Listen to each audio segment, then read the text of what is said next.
Well, hey y'all. Here we got a Whirlpool manufactured Sears Coldspot 6000 BTU air conditioner from 1971.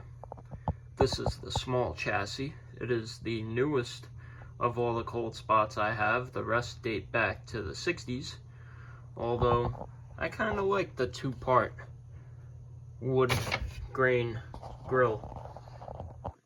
This one I acquired from Van Berg at the air conditioner meet of 2024. Now, this completes my Mama Bear, Papa Bear, Baby Bear Coldspot collection. So I'm pretty happy about that. But I'll stop rambling and we'll turn it on.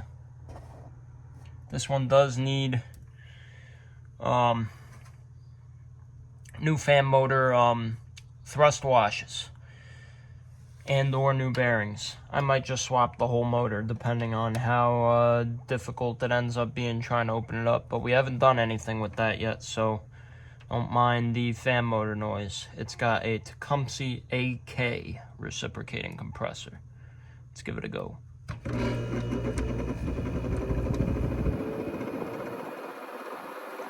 Instructions.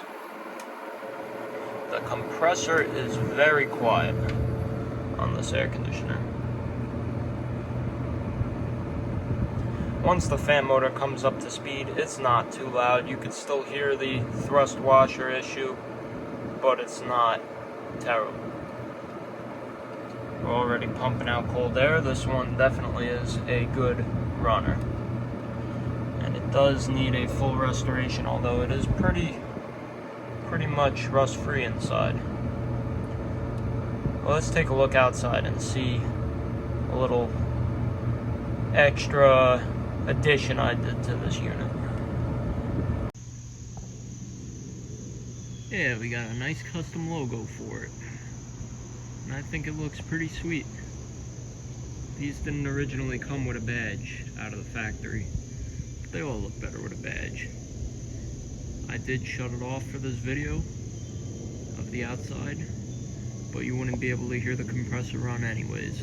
Like I said, it's very quiet. All you hear is the fan outside.